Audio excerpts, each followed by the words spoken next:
Is this thing on? Aw, yeah. Ta-da!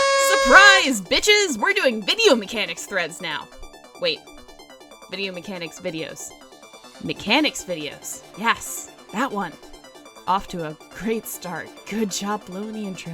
Anyway, hey folks, tangledThespian here with RPGStuck mechanics news and updates. And screw the intros, we've got 3rd edition stuff to show you. What am I waiting for? Oh, but first, a disclaimer. Please keep in mind that what we're showing off today is not available for play in RPGStuck in its current state.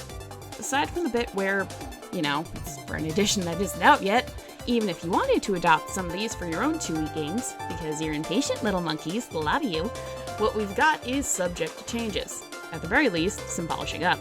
Consider these works in progress. On that note, we have made progress on the next edition, significant enough to show off. And the dev team has threatened to do some terrible things to me with nose trimmers if I don't trot out here to tell you about them already. First, let's talk about armor. Namely medium armor, and why it's perfectly viable. Oh god, no, put the pitchforks down, I was joking! Alright, so, medium armor. Forget it. Throw it out. And while we're at it, chuck light and heavy too. For 3E, we're moving away from armor types, period. Why? They only existed in the first place because we wholesale lifted the idea from D&D. Believe it or not, sometimes that solution doesn't work. Shocking, I know. And what do we tell newcomers when they ask about starting armor? That it doesn't matter what it looks like. Just pick the armor type that works with your build and list something your character would wear. It gets even worse when you realize most canon players rarely alchemize or wear anything that could be called armor. Hell, they spend most of their time fighting in suits, dresses, and PJs. You know what? Throw out just the phrase armor. We aren't doing it. It's gone, useless, out. We'll call it your wardrobe now, until someone thinks of a better term. And your character sheet can have a wardrobifier section that lists everything you're wearing, kinda like this. I got off track, didn't I? Alright, throwing out armor types. So if we're not doing types, what then? This, basically. When you create your character, you will be able to select 2 of your ability scores, except Constitution, we figure. Let's the Sentinels have something special. Your new AC, WC? Oh god, what have I done? Will scale from a combination of the wardrobe's quality and the average value of your 2 chosen modifiers. Yes, this means you can pick Charisma and be too sexy to get hit. Please, I beg of you, don't make us regret this. Immediately. That's fair, right? Next, Sylladex mechanics. Guys, you have no idea how long I've waited for proper inventory bullshittery. Merc and Vant probably hate me for being such an annoying prick about this one. Worth it. So, as you know, 2E Sylladex mechanics are barely there, and mostly fluff. To fix this, we're filling the nothing void. It sounds so easy when I put it that way. We'll set some Sylladex basics out clearly, then allow folks to add more fluff and flavor to the modus, as you always have.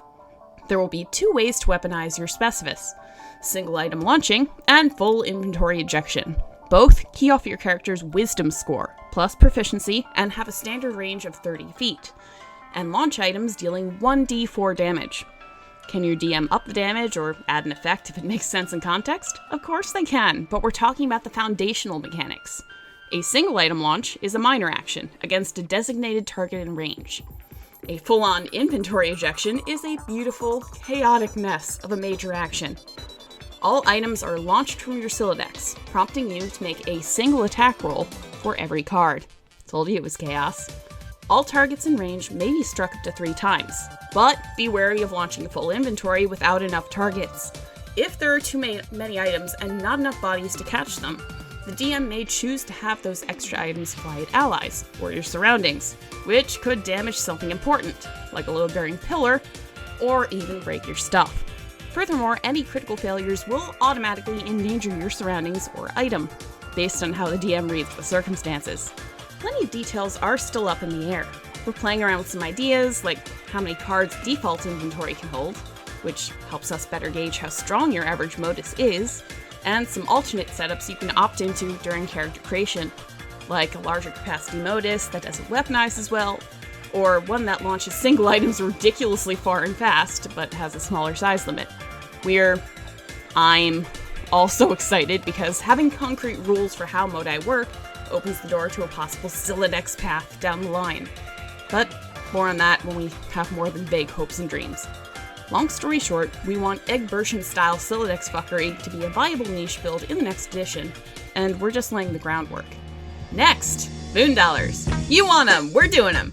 Truth be told, the problem with implementing boonies wasn't setting up the numbers. We keep a calculator for this, and we named him Merc.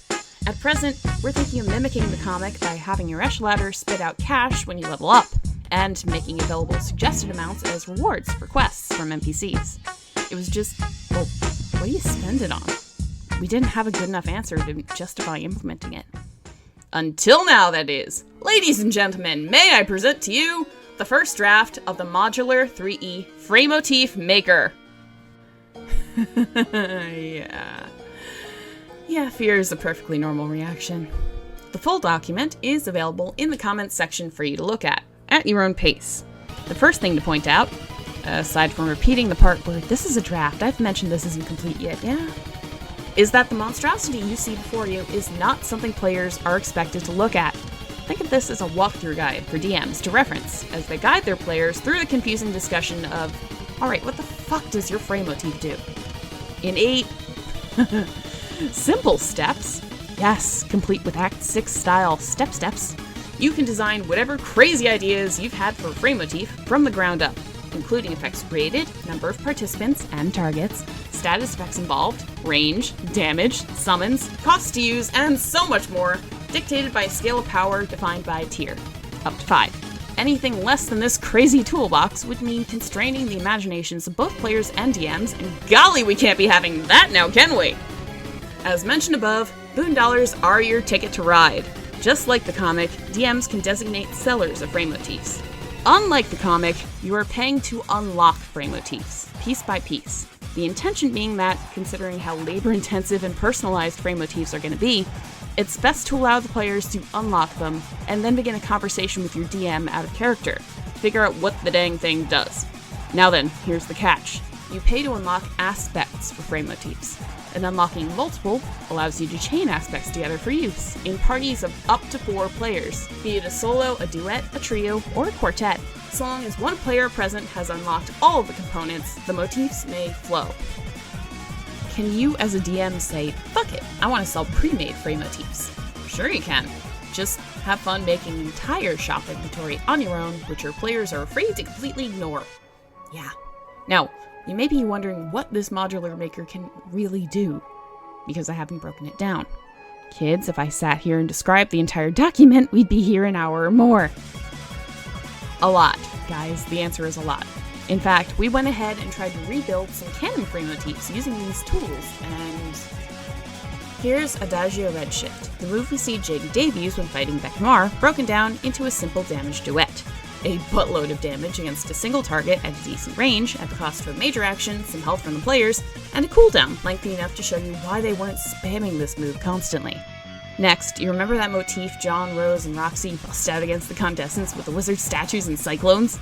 With 3 players working together in a trio, both statues and cyclones are very easily expressed as summons.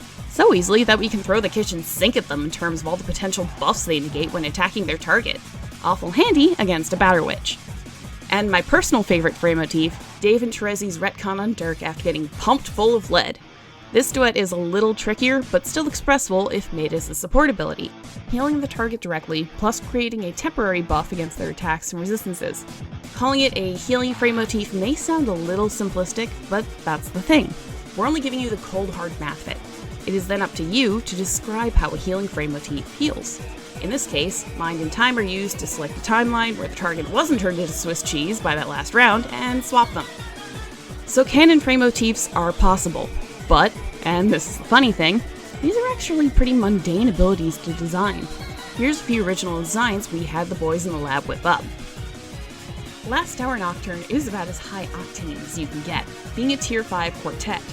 It damages, forcefully moves, and temporarily cripples up to 64 targets in a 500-foot range, and you cannot hide. Oh my god! And on the right-hand side here, just a few examples of the flavor you could assign to these moves based on the kind of players involved. Anything from razor-sharp winds to telefragging pumpkins exploding all over the battlefield. Relasto Restes, on the other end of the scale, is what a single player can bust out as a solo Fraymotif. It actually doesn't do damage at all. The very thought is pro-clutch worthy, I know, but freezes everything in a 10-foot space, rendering them both immobile and invulnerable for a full minute.